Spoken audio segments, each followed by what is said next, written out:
Assalamualaikum warahmatullahi wabarakatuh.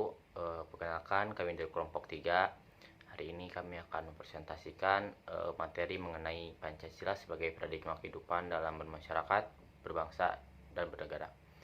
Sebelum masuk ke dalam materi, izinkan saya memperkenalkan diri dan juga teman-teman kelompok saya. Perkenalkan, nama saya Lutfi Muhammad Azhar. Lalu ada rekan-rekan saya. Yang pertama ada Azahra Talia Putri, ada Ilda Firdausia, Rifka Aulia, Tasya Farhani, dan yang terakhir ada Yunira Maradita. Pengertian paradigma. Arti paradigma jika ditinjau dari asal-usul beberapa bahasa adalah yang pertama, menurut bahasa Inggris. Menurut bahasa Inggris, paradigma berarti keadaan lingkungan.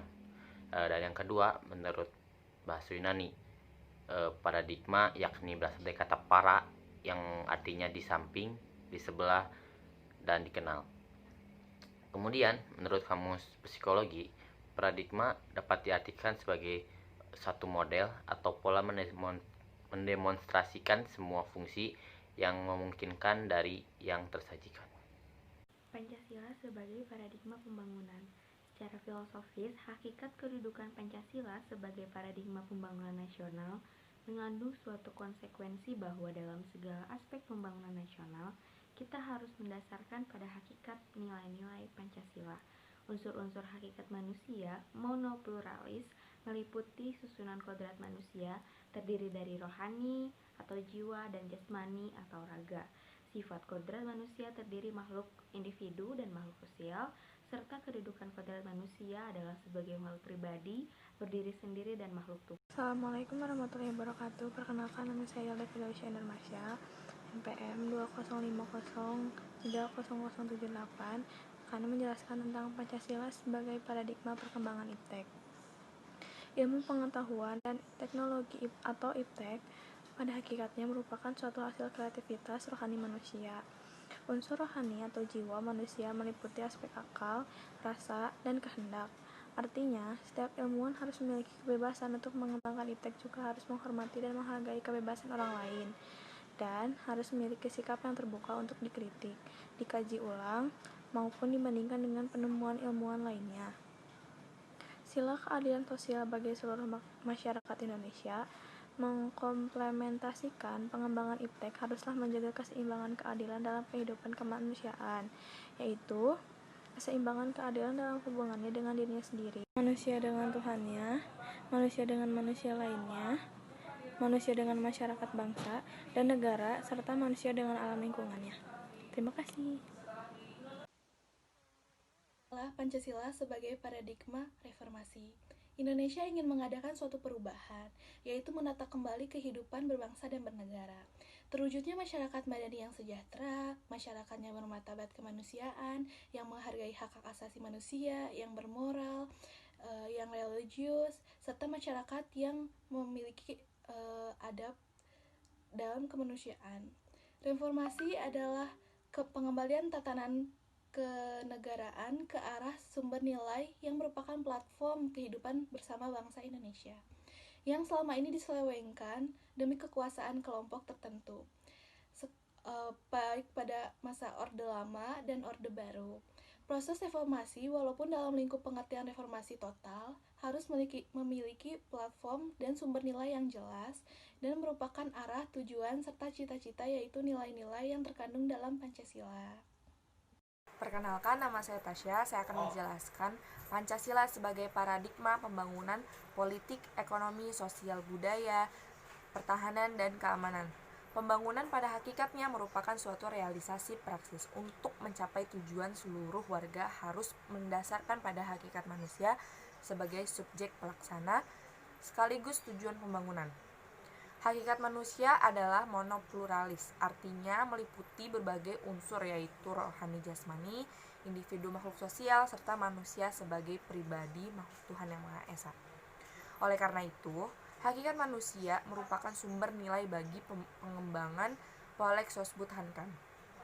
Hal inilah yang sering diungkapkan dalam pelaksanaan pembangunan, hakikatnya membangun manusia secara lengkap, secara utuh, meliputi seluruh unsur hakikat manusia monopluralis, atau dengan lain perkataan membangun martabat manusia. Assalamualaikum warahmatullahi wabarakatuh. Saya Yunira Maradita dengan NPM 2050368 akan menjelaskan teori slide yang ketujuh. Teori yang saya jelaskan yaitu Pancasila sebagai paradigma pengembangan bidang politik. Kehidupan politik dalam bernegara harus benar-benar merealisasikan tujuan demi harkat dan martabat manusia. Dalam sistem politik negara harus berdasarkan pada dua tujuan, yaitu pertama, tuntutan hak dasar kemanusiaan. Sebagai perwujudan hak atas martabat kemanusiaan, sehingga sistem politik harus mampu menciptakan sistem yang benar-benar menjamin atas hak-hak tersebut. Dalam istilah ilmu hukum itu, kenegaraan disebut hak asasi manusia. Kedua, kekuasaan bersumber dari rakyat sebagai penjelmaan hakikat manusia sebagai individu makhluk sosial. Kekuasaan negara harus untuk rakyat untuk rakyat. Maka rakyat merupakan asal mula kekuasaan negara tersebut. Kekuasaan negara haruslah berdasarkan kekuasaan rakyat, bukan kekuasaan perorangan atau sekelompok. Kemudian ada dasar-dasar moralitas politik negara yang tertuang dalam sila-sila Pancasila. Dalam sila-sila Pancasila tersusun atas urutan yang sistematis. Dalam politik negara harus mendasarkan pada kerakyatan, yaitu pada sila keempat. Adapun pengembangan dan aktualisasi politik berturut-turut moral ketuhanan, yaitu sila ke-1, kemudian moral kemanusiaan, yaitu sila ke-2, kemudian moral persatuan, yaitu ikatan moralitas sebagai suatu bangsa, yaitu sila ke-3, dan yang terakhir yaitu serta demi tercapainya keadilan dan hidup bersama, yaitu sila ke-5. Pancasila sebagai paradigma pengembangan ekonomi. Dalam dunia ilmu ekonomi, boleh dikatakan jarang ditemukan pakar ekonomi yang mendasarkan pemikiran pengembangan ekonomi atas dasar moralitas kemanusiaan dan ketuhanan. Sehingga lazimnya pengembangan ekonomi mengarah pada persaingan bebas dan akhirnya yang kuatlah yang menang. Hal ini sebagai implikasi dari perkembangan ilmu ekonomi pada akhir abad ke-18 menumbuhkan ekonomi kapitalis.